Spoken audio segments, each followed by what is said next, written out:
संपूर्ण पवित्रता का व्रत रखना और मैंपन को समर्पित करना ही शिव जयंती मनाना है।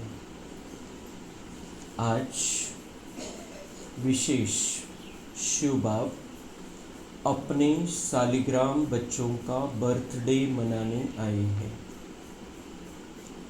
आप बच्चे बाप का जन्मदिन मनाने आए हो और बाप दादा बच्चों का बर्थडे मनाने आए हैं, क्योंकि बाप का बच्चों से बहुत प्यार है। बाप अवतरित होते ही यज्ञ रचते हैं और यज्ञ में ब्राह्मणों के बिना यज्ञ संपन्न नहीं होता है। इसलिए यह बर्थडे अलौकिक है, न्यारा और प्यारा है।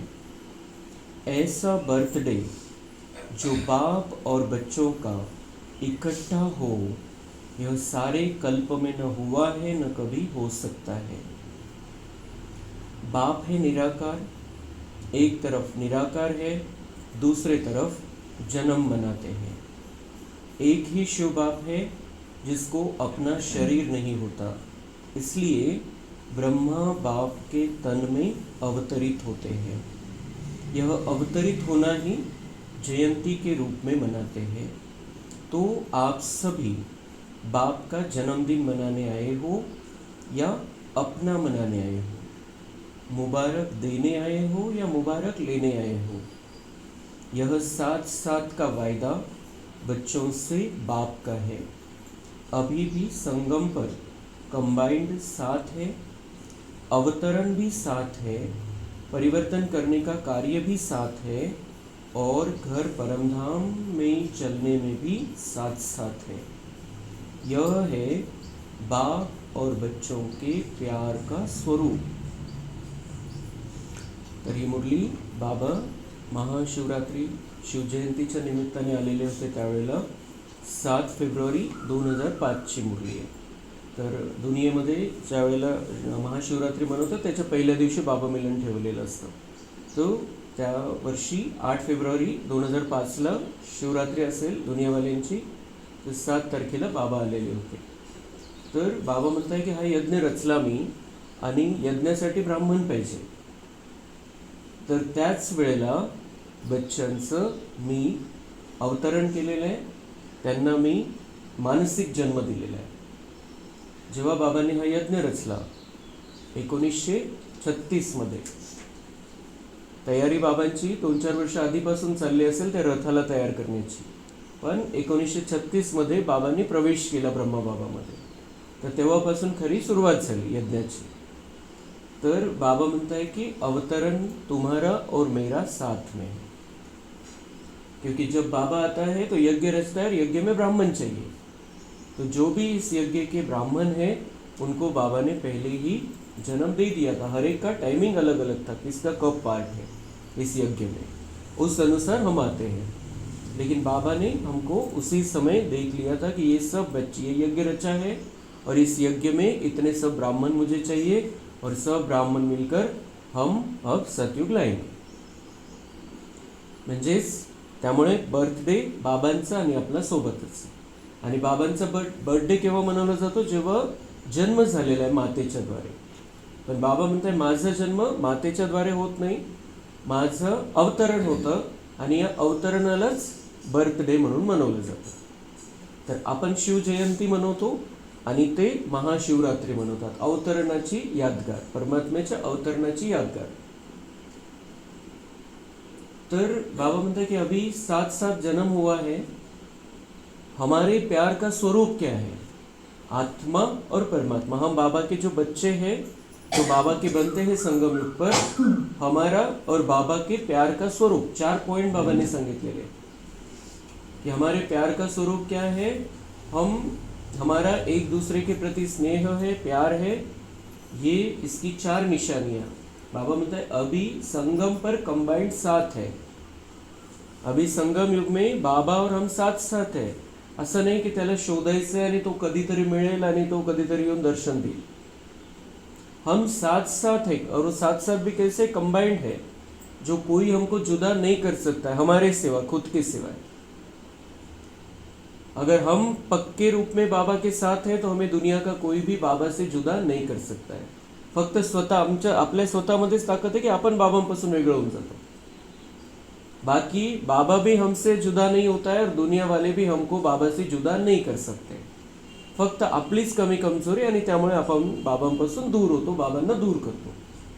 लेकिन बाबा कह रहे हैं कि अगर तुम्हारा और मेरा प्यार है और सच्चा प्यार है तो इसकी निशानी है कि हम साथ साथ हैं। मग दूसरा अवतरण भी साथ है, अवतरण साथ में हुआ है हमारा, हम भी अवतरित, हमको भी बाबा ने सूक्ष्म रूप में अवतरित कर लिया था 1936 में जब बाबा आया। परिवर्तन करने का कार्य भी साथ है, बाबा अकेला नहीं करता है, हमारे द्वारा करता है, क्योंकि उसको हमारा भाग्य बना कर देना है। इसलिए परिवर्तन के कार्य में भी बाबा और हम साथ साथ हैं, और घर परमधाम में चलने में भी साथ साथ हैं। दुनिया वाले पीछे पीछे आएंगे, लेकिन हम बाबा के साथ में जाने वाली आत्माएं हैं। तो ये हमारा बहुत ऊंची क्वालिटी का प्यार है भगवान के साथ में।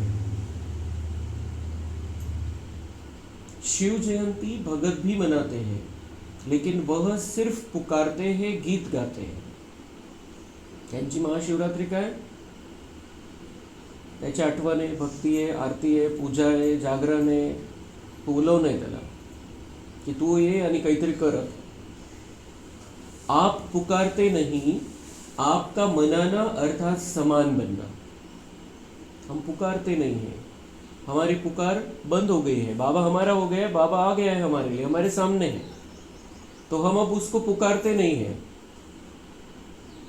वो जैसे बाबा ने परसों कहा कि हे भगवान, ये बाबा, ये शब्द भी तुम्हारे मुख से अब अच्छे नहीं लगते, बाबा के बने हो और अधिकारी बनकर रहो। तो आपका मनाना हम कैसे मनाते हैं शिव जयंती, जो हम मनाते हैं वो क्या है, उसमें क्या रहती है भावना, मनाना अर्थात समान बनना। हमें बाबा जैसा बनना है, उसकी भक्ति करनी है, आरती करनी है, भजन करना है, ये नहीं। अब हम मनाते किस उद्देश्य से, जैसा बाबा है वैसा मुझे बनना है। बाबा शांति का सागर है, मुझे शांत स्वरूप बनना है। बाबा प्यार का सागर है, मुझे प्रेम स्वरूप बनना है। बाबा सर्वशक्तिवान है, मुझे शक्तिशाली स्थिति में रहना है, हिम्मत में रहना है। तो हमारा मनाना मतलब समान बनने की प्रेरणा हम अपने आप को देते हैं। और मनाने का मतलब क्या होता है, दुनिया में भी मनाने का मतलब क्या है, काही सण साजरा करायचा है तो उसका मनाने का मतलब क्या होता है, मनाना अर्थात सदा उमंग उत्साह में उड़ते रहना, इसलिए इसको उत्सव कहते हैं। मनाना मतलब उमंग उत्साह में रहना, उमंग उत्साह मध्ये राहता। आता जसं आपण बघतोय की आता तो जो उमंग उत्साह कोणत्याही उत्सवामध्ये राहायचा तो नाही राहिलेला आहे, फक्त फॉर्मॅलिटी असते, मनवायचं आलेलं आहे बस ते करायचं है। लेकिन उत्सव जो बनाए गए हैं भारत में, जो इतने त्योहार बनाए गए हैं, उसका उद्देश्य ये था कि हम उमंग उत्साह में रहे, आनंद में रहे, मौज में रहे।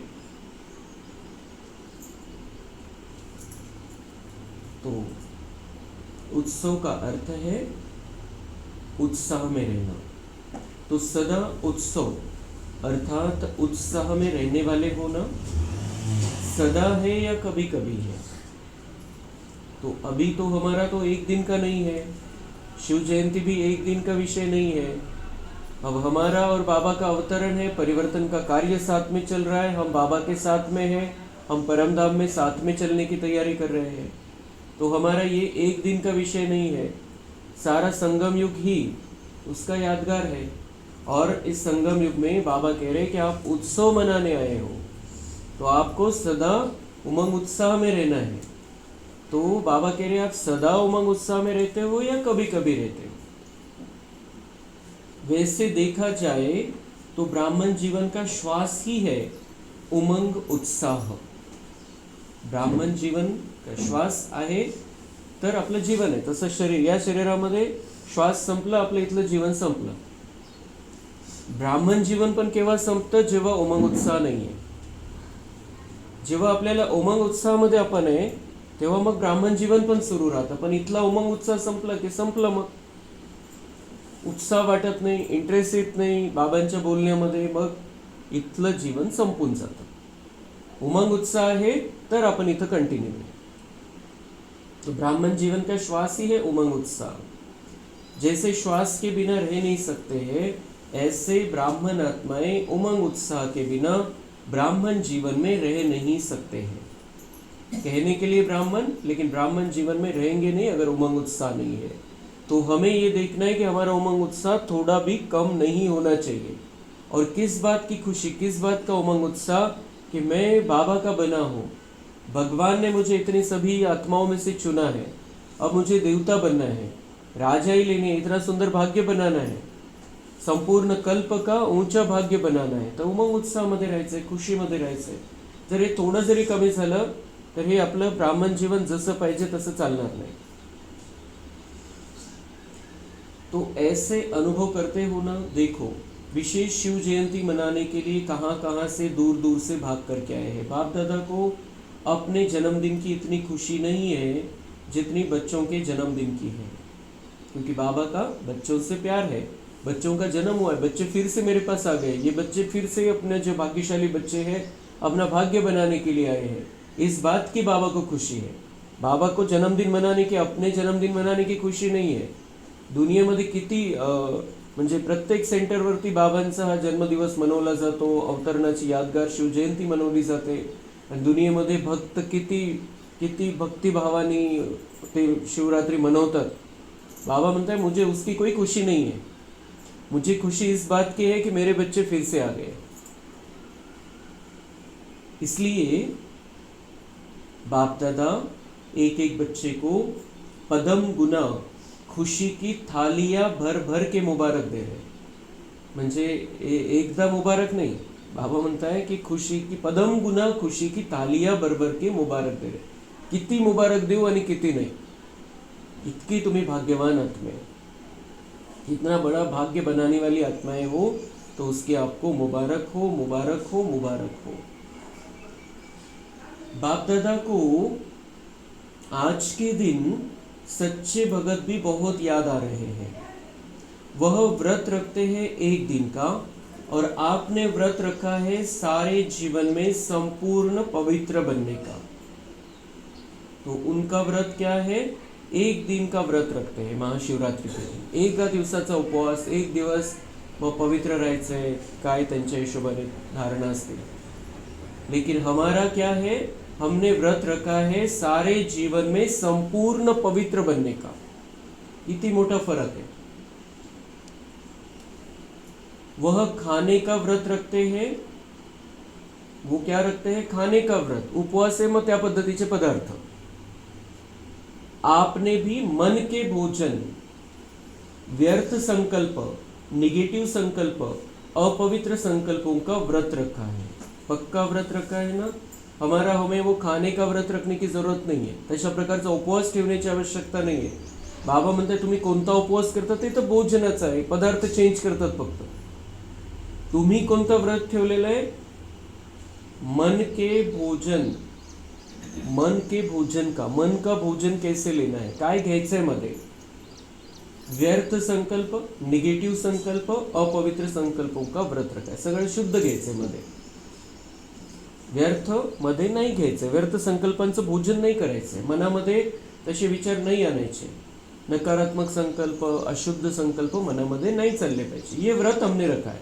तो ये संपूर्ण पवित्रता है. मनसा वाचा कर्मणा पवित्र रहना है.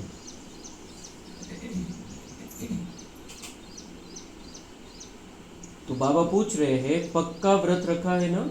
एक दिन का नहीं है, संपूर्ण जीवन भर का ये व्रत है कि हमें अंदर शुद्ध रहना है, शुद्ध बातें ही अंदर लेनी है, शुद्ध ही सोचना है, शुद्ध ही बोलना है. जब व्रत रखते हैं पवित्र बनना ही है, तो व्रत रखना अर्थात श्रेष्ठ वृत्ति बनाना. व्रत रखा है पवित्र बनना है, पवित्र बनने का व्रत. तो पवित्र बनना मतलब श्रेष्ठ वृत्ती बनाना, तशा प्रकारचे व्हायब्रेशन, तशा प्रकारचे विचार, तशा प्रकारचा दृष्टिकोन.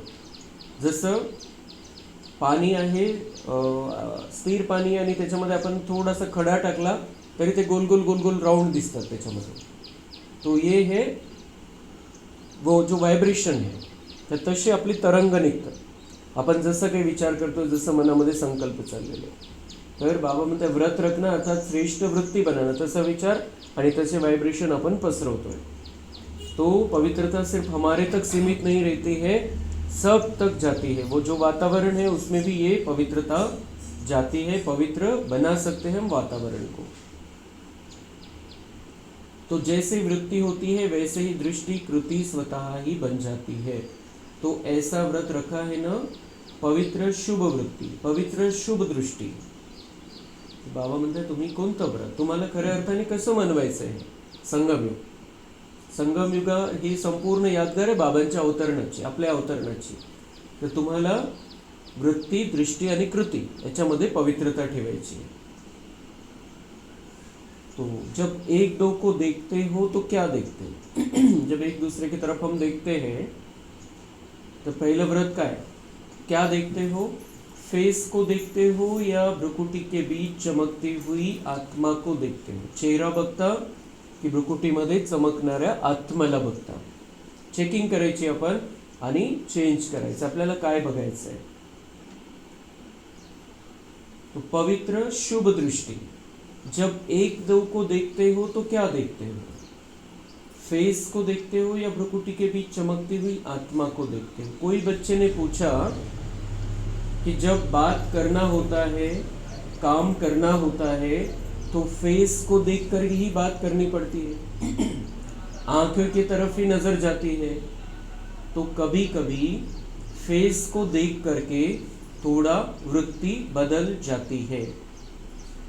उन्हें विचारलं कि जब हमें कोई काम करना है, जब बात करनी है, तो चेहरा तो देखना पड़ता है. फिर चेहरे की तरफ देखते हैं, तो चेहरे की तरफ देखते हैं तो थोड़ी सी भावना बदल जाती है, क्योंकि चेहरा तो हर एक का अलग अलग है.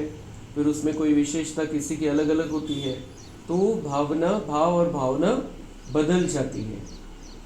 तो बाप दादा कहते हैं, मग बाबा उत्तर देता है, बाप दादा कहते हैं आंखों के साथ साथ भ्रुकुटी भी है. चेहरा है, आंखें हैं, आंखों की तरफ ज्यादा देखते हैं, आंखों के साथ साथ भ्रुकुटी है. तो भ्रुकुटी के बीच आत्मा को देख बात नहीं कर सकते हैं. बाबा म्हणताय की मग वृत्ती दृष्टी बदलणार नाही, संकल्प चालणार नाही. इथं बघा सगळ्यांचं सेम आहे, खाली चेंज आहे. मस्तक जे, कपाळ जे आहे ते सगळ्यांचं सेम आहे. तर कपाळामध्ये दोन्ही भुवयांच्या मध्ये विराजमान आत्मा, गुप्त जी आत्मा आहे ते बघा, ते बघायचा प्रयत्न करा बुद्धीच्या डोळ्यांनी. कि चमकता हुआ सितारा, मैं भी चमकता हुआ सितारा, और आत्मा आत्मा से बात कर रही है.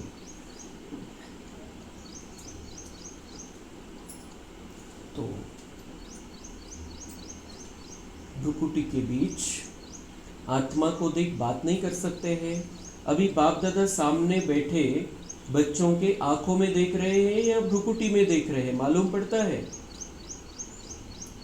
तर असं कोणाला काही वाटायचा प्रश्नच नाही है.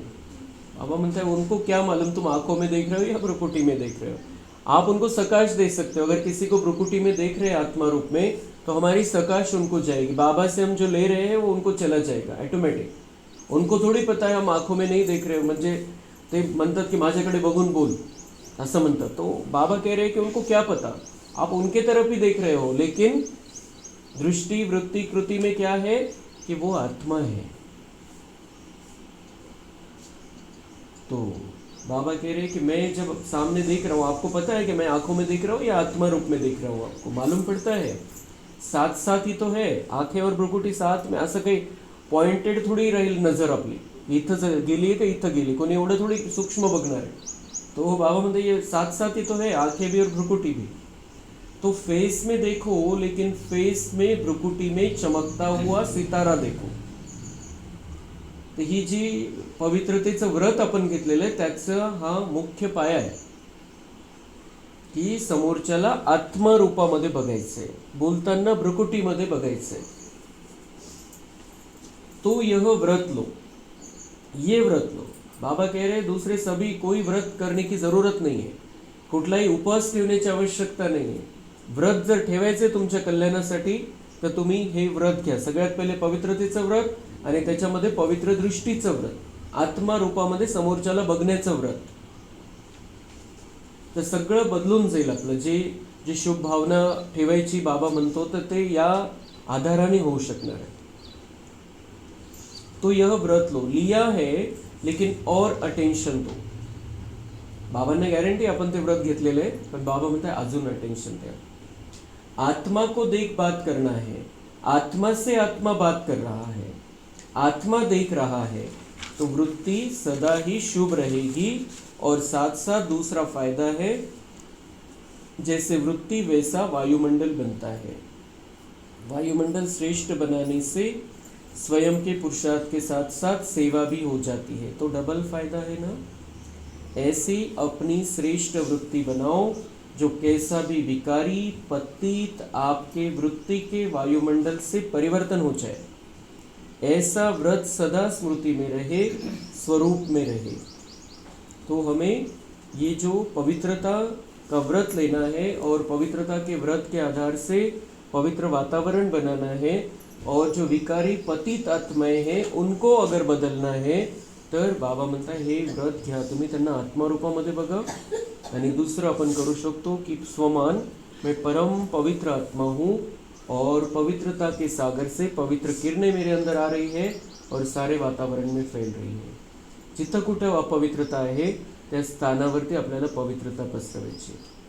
तो वो क्या होगा कि जो विकारों में जल रही आत्माएं हैं उनके अंदर जो आग लगी है विकारों की वो शांत हो जाएगी. कोई भी प्रकार का विकार, काम विकार है या क्रोध लोभ मोह अहंकार है, वातावरण हम बदल सकते हैं. लेकिन वातावरण बदलने के लिए सबसे पहले हमारा पवित्रता का व्रत और दूसरी आत्मिक दृष्टि से सबको देखना. क्योंकि ये दुनिया अपवित्र हो गई इसलिए दुख अशांति है. दुनिया में सुख और शांति लानी है तो पवित्रता चाहिए. इसलिए सबसे पहले हमें पवित्र बनना है, पवित्र वाइब्रेशन फैलाने हैं और वातावरण को पवित्र बनाने की सेवा करनी है. जहाँ भी हम रहते हैं उस घर को, उस वातावरण को, जहाँ भी हम जाते हैं वहाँ पर भी हमें पवित्र वाइब्रेशन फैलाने हैं. जो विकारों से जल रही आत्माएं हैं वो शांत हो जाए, उनके विकार शांत हो जाए, उनके मन में जो अशुद्ध संकल्प आते हैं वो शांत हो जाए. तो ये व्रत लेना है, ये सेवा करनी है. आजकल बाप दादा ने बच्चों का चार्ट देखा. अपने वृत्ति से वायुमंडल बनाने के बजाय कहाँ कहाँ कभी कभी दूसरों के वायुमंडल का प्रभाव पड़ जाता है. हमें अपने वृत्ति से वायुमंडल बनाना है. हम पवित्र है, पवित्र स्थिति है, पवित्र दृष्टि है, तो हमें वातावरण में पवित्रता ही फैलानी है. लेकिन किसी अपवित्र आत्मा के साथ में जाते हैं, बात करते हैं, उसके साथ बोलते हैं, बैठते हैं, तो उसके प्रभाव में आ जाते हैं कभी कभी कहाँ कहाँ. तर हे कधीच नाही झालं पाहिजे. बाबा म्हणतात सदा तुम्ही तुमचा प्रभाव त्यांच्यावरती टाकायचा. जो आत्मिक प्रभाव आहे, जो परमात्मा प्रभाव आहे, तो त्यांच्यावरती टाकायचा आहे. तुम्ही अशा साधारण आत्म्यांच्या प्रभावामध्ये नाही यायचं आहे. जे कलियुगी आत्मे आहे, जे बाबांशी कनेक्शनमध्ये नाही आहे, ज्यांचं बाबांवरती प्रेम नाही आहे, ज्यांचं बाबांवरती निश्चय नाही आहे, जे बाबांचे महावाक्य ऐकत नाही, त्यांच्या प्रभावामध्ये नाही यायचं. बाबा म्हणतात तुम्हाला आपला जो प्रभाव आहे, ईश्वरीय शक्तीचा जो प्रभाव आहे, तो त्यांच्यावरती टाकायचा आहे. भले घरामध्ये असो किंवा नातेवाईकांच्या सोबत असो किंवा कुठे बाहेर गेलेलो असो, आपण आपला प्रभाव, पवित्रतेचा प्रभाव, ज्ञानाचा प्रभाव सगळ्यांवरती पडला पाहिजे. त्यांच्या कुठल्याच प्रभावामध्ये आपण यायचं नाही, कारण ते मायेच्या प्रभावामध्ये. त्यांच्या प्रभावामध्ये येणं म्हणजे मायेच्या प्रभावामध्ये येणं. तो बाबा ने वो रिजल्ट देखा. बाबा कह रहे कभी कभी कहाँ कहाँ भी ऐसा होना नहीं चाहिए. कारण क्या होता है इसका, जो होता है उनके प्रभाव में आने का, बच्चे रूह रिहान में बहुत मीठी मीठी बातें करते हैं, कहते हैं इसकी विशेषता अच्छी लगती है, इनका सहयोग बहुत अच्छा लगता है, लेकिन विशेषता प्रभु की देन है. कोई भी किसी में भी कोई गुण विशेषता है तो वो प्रभु की देन है. बाबा ने उनको वो देन दी है. वो जब भी बाबा धरती पर आता है किसी न किसी को कुछ न कुछ प्राप्ति कराता है. तो चाहे कलियुगी आत्मा है, बाबा का बच्चा नहीं है, लेकिन वो सहयोगी है, विशेषता है उनके अंदर, फिर भी उनके लगाव में या प्रभाव में हमें नहीं आना है, क्योंकि विशेषता प्रभु की देन है। तो बाबा बुद्धि में रहना चाहिए। किसी में गुण और विशेषता है तो वो गुण और विशेषता हमारे अंदर लाने का हमें प्रयास करना है। कोई सहयोग देता है तो हमें उनको दुआओं का, शुभ भावना का सहयोग देना है। उनके लिए जो कुछ भी कर सकते हैं हम सूक्ष्म रूप में वो करना है, लेकिन उनके लगाव में नहीं रहना है, प्रभाव में नहीं रहना है। ब्राह्मण जीवन में जो भी प्राप्ति है, जो भी विशेषता है, सब प्रभु प्रसाद है, प्रभु देन है। और हम जो बाबा के बच्चे हैं, हमें किसी के भी ब्राह्मण परिवार में भी किसी के भी प्रभाव में नाही आना आहे। जे काही आपल्यामध्ये गुण आहे, प्राप्ती आहे, विशेषता आहे, सगळं प्रभू प्रसाद आहे। आपल्याला तर काहीच माहिती नव्हतं। आपल्यापैकी कोणालाही ही दिव्यता आपल्यामध्ये नव्हती, ह्या प्रकारचं ज्ञान नव्हतं। ही विशेषता कुठली जी ईश्वरीय मार्गामध्ये आल्यानंतर आपल्यामध्ये विशेषता आहे, ती आपल्यामध्ये बाबांनी भरलेली। म्हणून तो प्रभु प्रसाद है, प्रभु देन है। तो दाता को भूल जाए, लेवता को याद करे। लेने वाले ने लिया है और उसके अंदर विशेषता ही है, तो बाबा कह रहे हैं उनको याद नहीं करना है। दाता को मत भूलो, क्योंकि दाता आपको भी देने के लिए बैठा है, उनको भी दाता ने ही दिया है। म्हणून डायरेक्ट कोणाच्याही प्रभावामध्ये, ब्राह्मण परिवारामध्ये पण नाही यायचंय, क्योंकि उनको देने वाला ही भी बाबा है। किसी से भी ब्राह्मण परिवार के किसी से भी हम जुड़ते हैं डायरेक्ट, उससे हमारा फायदा नहीं होने वाला है, भाग्य नहीं बनने वाला है, विकर्म विनाश नहीं होने वाले हैं। और उनसे जुड़ेंगे तो बाबा से दूर रहेंगे। इसलिए बाबा से जुड़कर रहना है।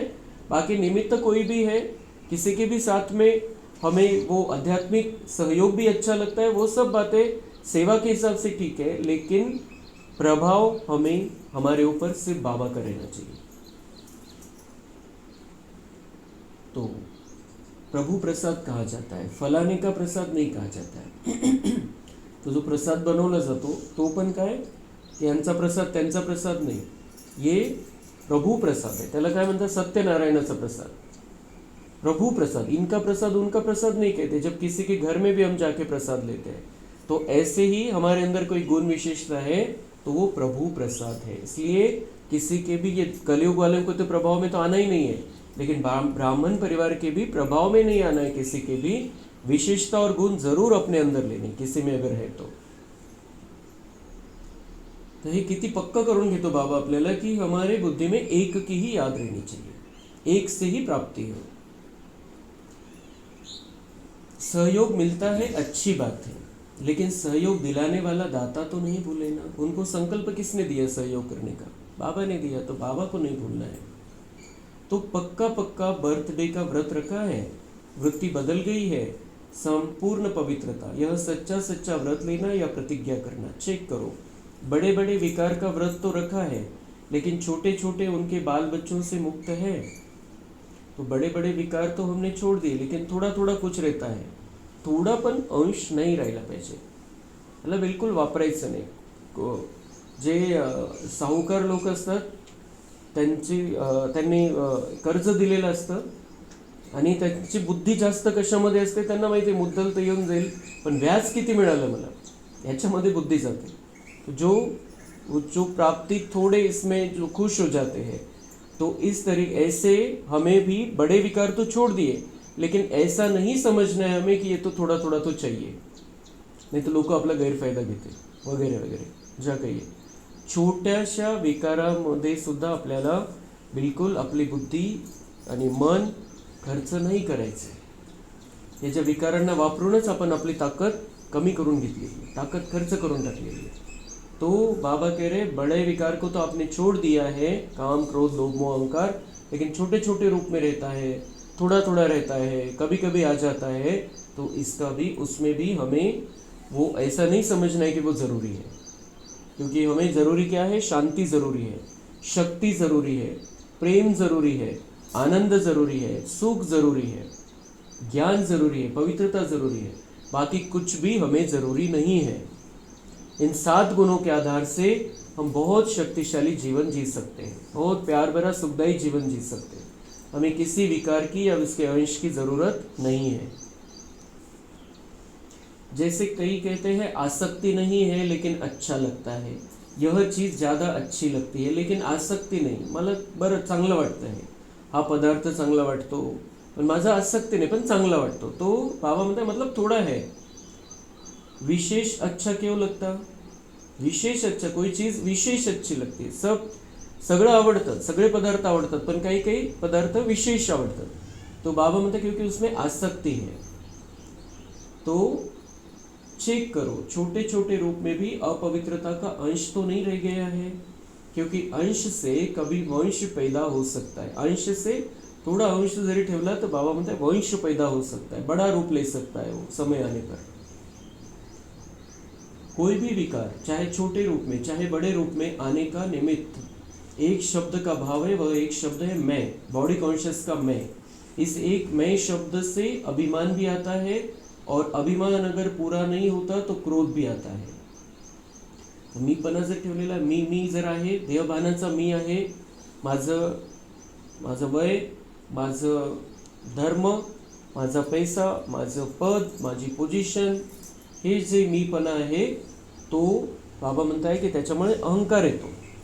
आणि तो मीपणा म्हणजे नाववान शान नाही मिळालं आपल्याला, तर मग काय होतं, त्या अहंकाराचं रूपांतर क्रोधामध्ये पण होतं।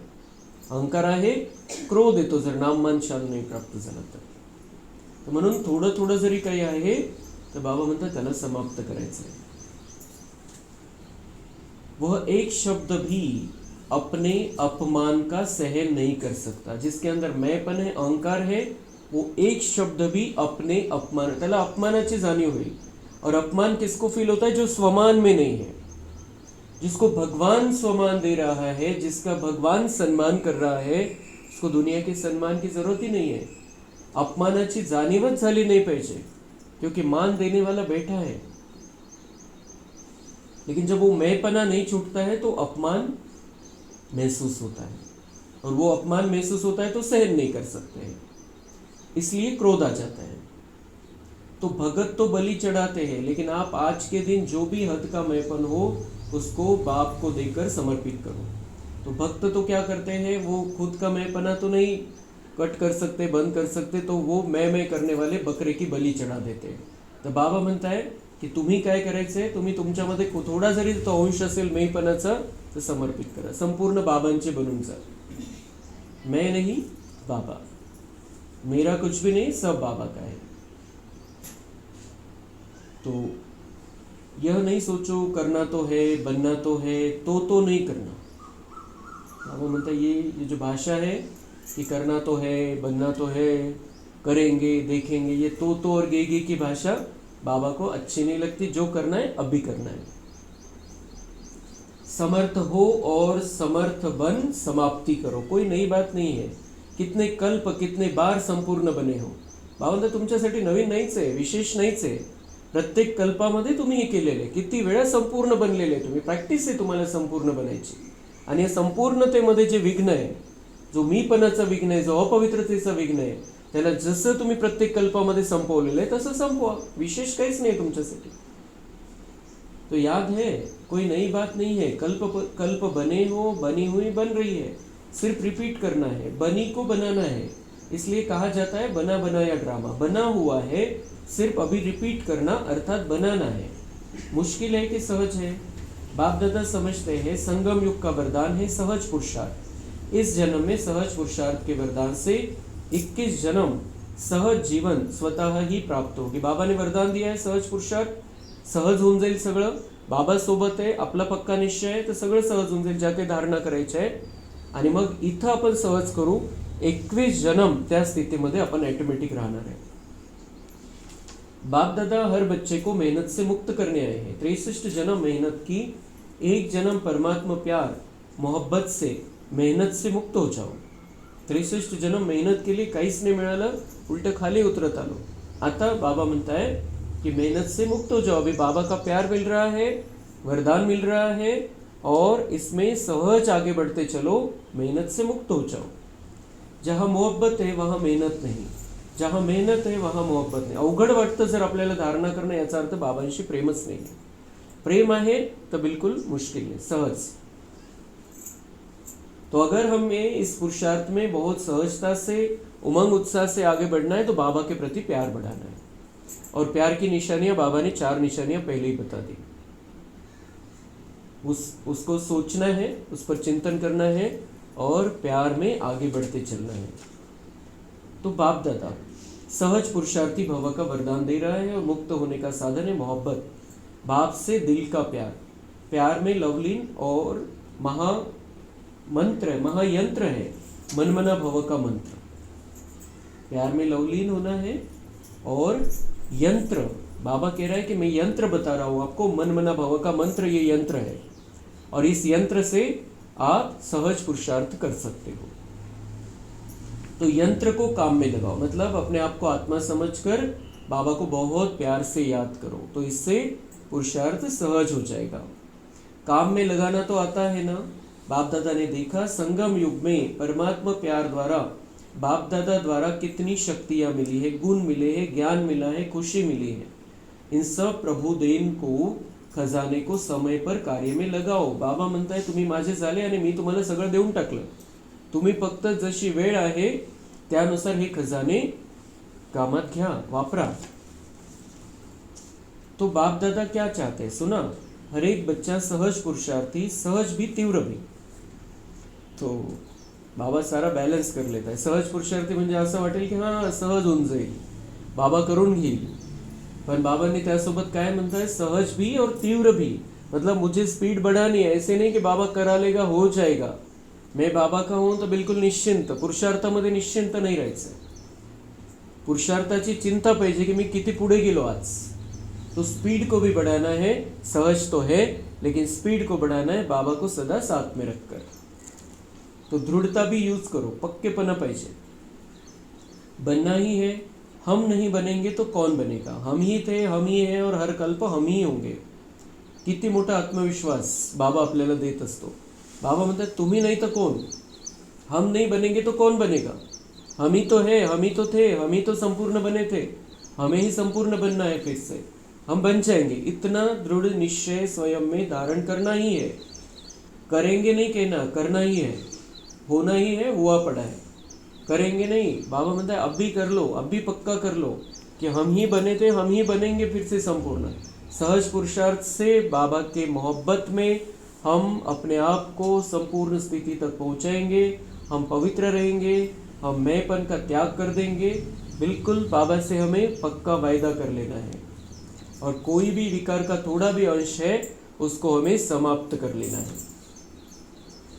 सभी ब्राह्मण यज्ञ निवासी तो है ही, सभी ब्राह्मण, हम सब ब्राह्मण, बाबा म्हणता है आप सब यज्ञ निवासी हो, मतलब हम मधुबन में रहने वाले हैं और जहां भी हम रह रहे हैं वो यज्ञ की शाखा है। बाबा म्हणता तुम्ही काय किती मोठा स्वमान बाबा देतोय। ऐसे नहीं कि हम मधुबन में जाते तभी यज्ञ निवासी है, ये यज्ञ ह्या यज्ञाची व्याप्ती पूर्ण विश्व है आणि आपण जिथं आहे तिथं यज्ञ है, यज्ञ चल रहा है, हम यज्ञ का भाग है। तो वही समझकर हमें, जैसे यज्ञ में बैठते हैं बहुत ध्यान से फिर आहुति देते जाते हैं, तो वैसे हमें भी अपने विकारों की आहुति देते जाना है, भगवान की याद में, बाबा की याद में रहते हुए अपने आप को संपूर्ण बनाते चलना है। बाबा म्हणता है कि आप यज्ञ निवासी हो, इसलिए सभी बच्चों को बहुत बहुत दिल का याद प्यार भी है, दुआएं भी है, सदा दुआओं में ही पलते रहो, उड़ते रहो।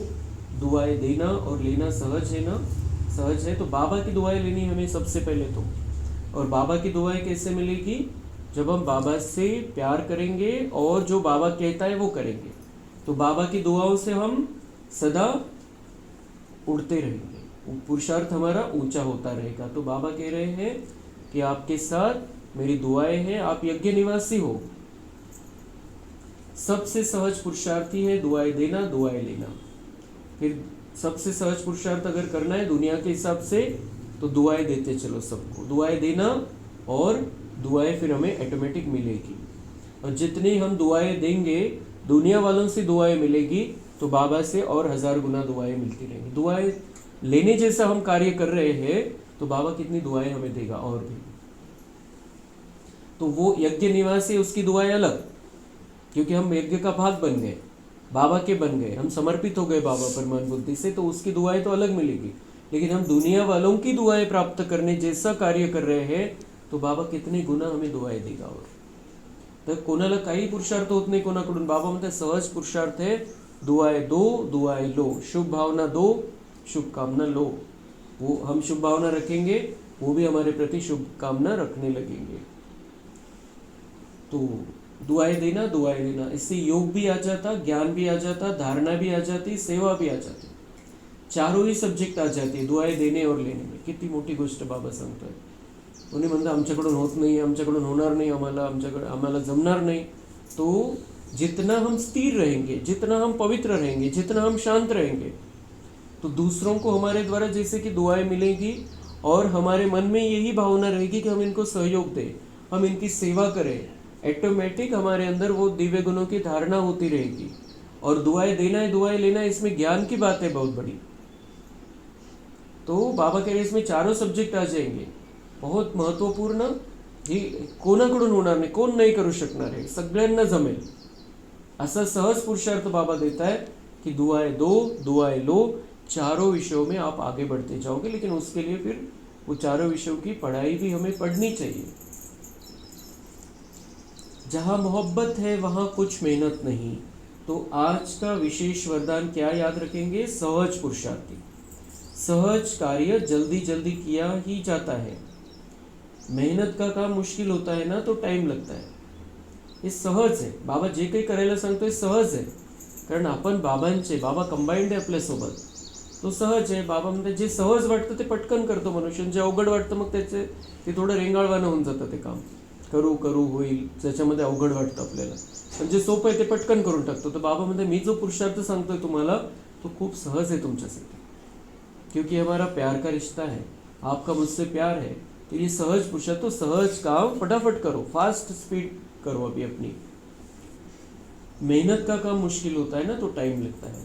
तो सभी कौन हो? सहज पुरुषार्थी. बोलो, याद रखना, अपने देश में जाके मेहनत में नहीं लग जाना. अभी यहाँ बाबा हमें पक्का कर रहा है, अपने देश में, अपने घर पे जाके मेहनत में नहीं लग जाना. बाबा के प्यार में खोए हुए रहना है हमें, बाबा के प्यार में लीन रहना है, मैंपन को समाप्त कर देना है, और फिर सब कुछ सहज हो जाएगा जो बाबा कह रहा है.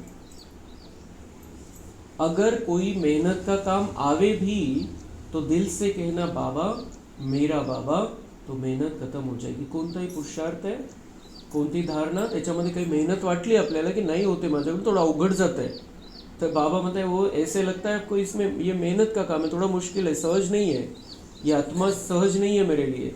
तो उस समय क्या करो? उसकी भी युक्ति बाबा कह रहा है, दिल से कहना बाबा, मेरा बाबा, तो मेहनत खत्म हो जाएगी. हे करून बघितल्यावर आपल्याला लक्षात येईल. शब्द नाही आहे बाबांचे, प्रॅक्टिकलमध्ये जेव्हा आपल्याला असं वाटतं की परिस्थिती अवघड आहे, समोर काहीतरी अवघड झालेलं आहे आणि बाबा जे म्हणतोय त्या धारणेमध्ये आपण नाही राहू शकत आहे, उसी समय बहुत प्यार से दिल से कहना है बाबा, मेरा बाबा. तो बाबा हमें ऐसी शक्ति देगा तो सहज लगने लगेगा, मेहनत नहीं लगेगी. तर ही प्रॅक्टिसचा विषय, अनुभवाचा विषय, प्रत्येकाने अनुभव करायची गोष्ट आहे. अच्छा, चारों ओर के सदा उमंग उत्साह में रहने वाले श्रेष्ठ बच्चों को, सदा सहज पुरुषार्थी संगम युग के सर्व वरदानी बच्चों को, सदा बाप और मैं आत्मा, इसी स्मृति से मैं बोलने वाले, मैं आत्मा, सदा सर्व आत्माओं को अपने वृत्ति से वायुमंडल का सहयोग देने वाले ऐसे मास्टर सर्वशक्तिवान बच्चों को बाप दादा का याद, प्यार, दुआएं, मुबारक और नमस्ते. हम रूहानी बच्चों का, रूहानी बाप दादा को याद, प्यार, गुड मॉर्निंग, नमस्ते, वाह बाबा वाह, शुक्रिया बाबा, शुक्रिया.